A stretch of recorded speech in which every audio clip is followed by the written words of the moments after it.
ETF index mutual funds నేర్చుకుని stock మార్కెట్లో రాణించాలనుకుంటున్నారా? వెంటనే ఈ నెంబర్కి కాల్ చేయండి.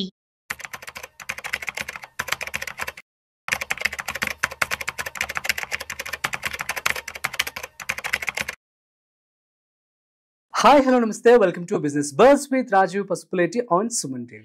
సో గైస్ 24-25 ఫినాన్షియల్ ఇయర్కి సంబంధించి ఇన్కమ్ ట్యాక్స్ అనేది ఫైల్ చేయడానికి డేట్ అనేది పొడిగించడం జరిగింది. సో అది ఎప్పటి వరకు పొడిగించారు, ఏమైనా చేంజెస్ ఇందులో వచ్చాయా, సో ఎట్లా రిటర్న్స్ ఫైల్ చేసుకోవాలి, ఈ విషయాలు మనతో చెప్పడానికి ఇవాళ మనతో సిఆర్ రవీంద్రబాబు గారు ఉన్నారు. సో వారి మాటల్లో మరింత సమాచారం అడిగి తెలుసుకుందాం.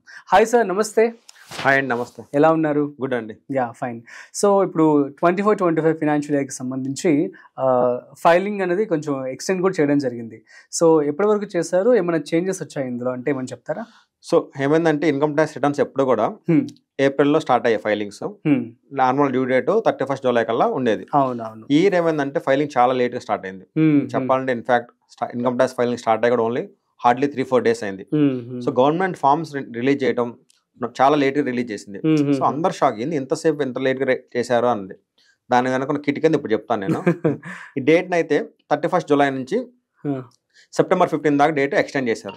ఎప్పుడు ఎలా ఉండేదంటే లాస్ట్ మినిట్ లో ఇన్కమ్ ట్యాక్స్ రిటర్న్ సర్వర్స్ పని చేయకపోయినా, వెబ్సైట్ ఏం డౌన్ ఉన్నా కానీ income tax return due date ని ఎక్స్టెండ్ చేశారు.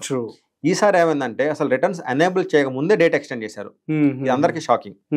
సో 31 జూలై నుంచి 15 సెప్టెంబర్ దాకా income tax return filing date అనేది ఎక్స్టెండ్ చేశారు. నెక్స్ట్ చేంజెస్ చూస్తే మీకు తెలుసు ఆల్రెడీ మనం పెట్టిన బడ్జెట్ లో న్యూ ట్యాక్స్ రెజ్యూమ్ వాళ్ళకి స్లాబ్స్ 12 lakhs దాకా ఎటువంటి ట్యాక్స్ కట్టాల్సిన పని లేదని చెప్పి వాళ్ళకి లిమిట్ ఇంక్రీజ్ చేశారు. 12 lakhs దాకా, అందులో 7 ఉండేది, 7 కాస్త 12 lakhs చేశారు. ఓల్డ్ ట్యాక్స్ రెజ్యూమ్ లో ఎవరైతే కంటిన్యూ అవుతున్నారో వాళ్ళకి ఎటువంటి బెనిఫిట్స్ ఇవ్వలేదు. స్లాబ్ పెంచలేదు, నెక్స్ట్ ఏటీసీ పెంచుతున్నారు, ఏటీసీని పెంచలేదు.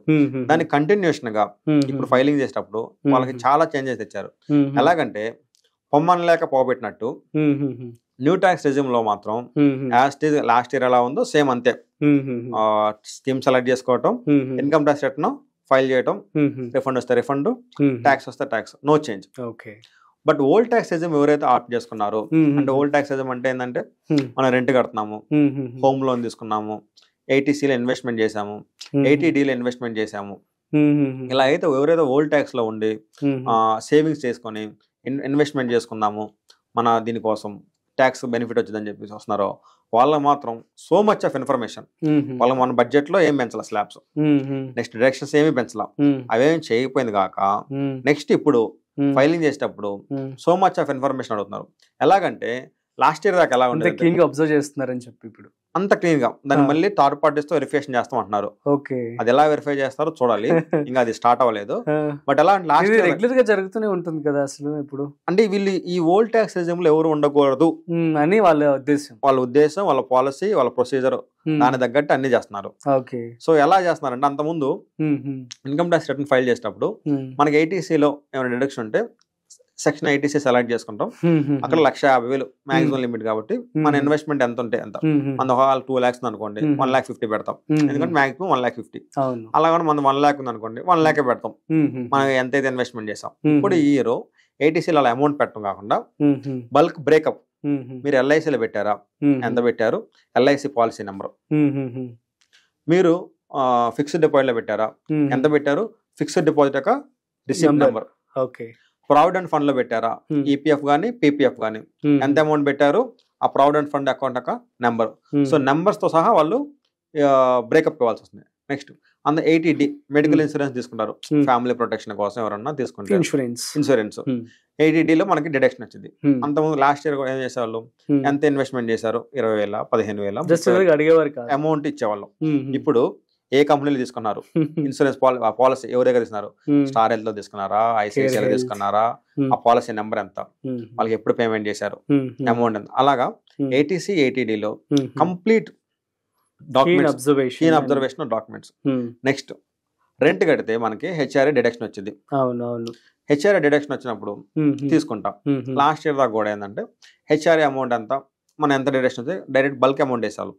ఇప్పుడు మొత్తం కంప్లీట్ గా ఎంత రెంట్ కడుతున్నావు, నువ్వు మెట్రో సిటీలో ఉంటున్నావా, నాన్ మెట్రో సిటీలో ఉంటున్నావా, నీ బేసిక్ అమౌంట్ ఎంత, నీ ఎంప్లాయీ డీటెయిల్స్ ఏంది, నీ హెచ్ఆర్ఏ అమౌంట్ ఎంత అని చెప్పి ఆటోమేటిక్ ఇప్పుడు సిస్టమే క్యాలిక్యులేట్ చేస్తుంది.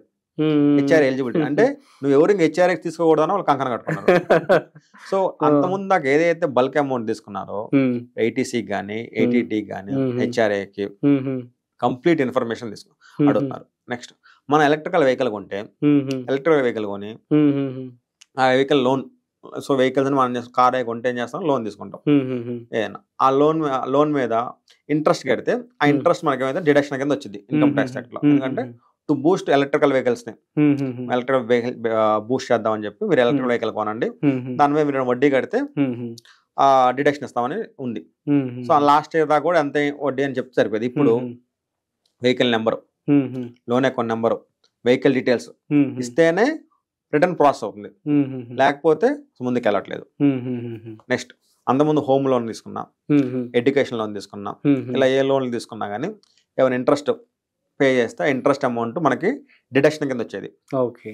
ఇయర్ ఇన్కమ్ ఆ డిడక్షన్ తీసుకుందాం అనుకుంటుంటే కంప్లీట్ ఇన్ఫర్మేషన్, మీరు లోన్ ఎక్కడ తీసుకున్నారు, ఏ బ్యాంక్ లో, ఐసిఐసిఐ తీసుకున్నారా, హెచ్డిఎఫ్సి బ్యాంక్ లో తీసుకున్నారు, లోన్ అకౌంట్ నెంబర్ ఎంత, completely irrelevant, not required. Loan account number ఎంత, ఎంత ఈఎంఐ కడుతున్నారు, లోన్ అవుట్ స్టాండింగ్ బ్యాలెన్స్ ఎంత.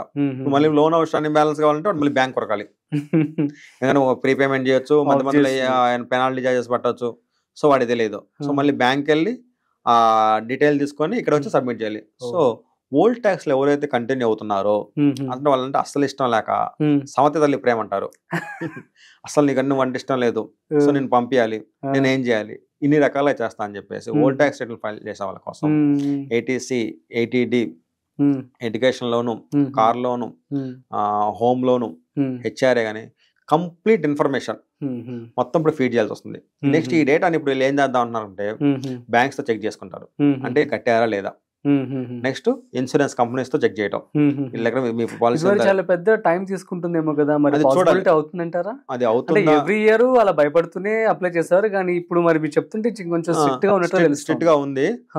మరి వాళ్ళు వెరిఫై ఎలా చేస్తారు, అంత డేటా కన్సల్టేషన్ ఉండిద్దా లేదా, లేకపోతే వీళ్ళు ఇంకా ఇలా చేస్తే ఇవన్నీ ఇవ్వలేక న్యూకి వెళ్ళిపోతారని చేస్తున్నారు అనేది తెలియదు, వెరిఫికేషన్ అనేది తెలియదు. ఇప్పుడు ప్రజెంట్ మాత్రం already income tax filing start అయింది కాబట్టి ఫైల్ చేస్తుంటే మేము క్లయింట్స్ కూడా ఇన్ఫర్మేషన్ అడుగుతుంటే ఏం సార్ ఈ డేటా అంతా అడుగుతున్నారు, ఎప్పుడు లేదు, ఫస్ట్ టైం అడుగుతున్నారు అన్నది. ఫస్ట్ టైం అడుగుతుంది, మనం చేసేది ఏముంది, what government says we have to follow. So అంత విధంగా చేంజెస్ వచ్చింది. సో ఎవరికైనా నేను చెప్పేది ఏంటంటే, సో ఆటోమేటిక్ గా డాక్యుమెంట్స్ అది సబ్మిట్ చేస్తేనే ఓల్డ్ రెజ్యూమ్ మేము యాక్సెప్ట్ చేస్తాం అన్నట్లుగా అంతే ఫైలింగ్ అప్లికేషన్ అలా ఉండిపోయింది. సో మీరు ఎవరైనా ఇన్కమ్ ట్యాక్స్ ఫైల్ చేస్తుంటే మీ చార్టెడ్ అకౌంటెంట్స్ కానీ మీ ట్యాక్స్ కన్సల్టెంట్స్ కానీ మీరు కంప్లీట్ డాక్యుమెంట్స్ ఈసారి ఇవ్వాల్సిందే, నోటు మాటలతో అవ్వదు. సో అది చేంజెస్, పెద్ద చేంజ్ ఇది చెప్పాలంటే. గుడ్ యాక్చువల్లీ, ఎందుకంటే చాలా మంది కూడా కొంతమంది మిస్లీడ్ చేస్తూ ఉంటారు కదా. అవును, మీ దగ్గరికి వస్తూ ఉంటాయి, మేబీ రావా చెప్పండి. వస్తాయి, పెట్టమంటారు. సో జెన్యూన్ గానే మనం చూడాలి. ఓకే, యా ఫైన్ అండి, super, thank you so much. So new resume కి అయితే ఎటువంటి ప్రాబ్లం లేదు, న్యూ రెజ్యూమ్ లో ఏం చేంజెస్ ఏం లేదు. వాళ్ళకి బెనిఫిట్ ట్యాక్స్ ల్యాబ్ ఇంక్రీజ్ చేసింది కాబట్టి నెక్స్ట్ ఇయర్ నుంచి వాళ్ళకి ఏం చేంజెస్ లేవు. ఓన్లీ ఓల్డ్ ఉన్న మాత్రం ఎక్స్ట్రా డీటెయిల్స్ అన్ని కూడా ఇవ్వాల్సి వచ్చింది. Okay okay, that's it, super అండి, thank you so much. So guys అర్థమైంది కదా, so old and new tax regime సంబంధించి సో ట్యాక్స్ ఫైలింగ్ ఎలా చేయాలి అనేది క్లియర్ గా ఎక్స్ప్లెయిన్ చేశారు. సో డాక్యుమెంట్స్ అన్ని కూడా పెట్టుకొని రెడీగా ఉండి ఫైల్ చేసుకోండి. దట్స్ ఇట్, మరొక ఇంట్రెస్టింగ్ కంటెంట్తో మళ్ళీ కలుద్దాం.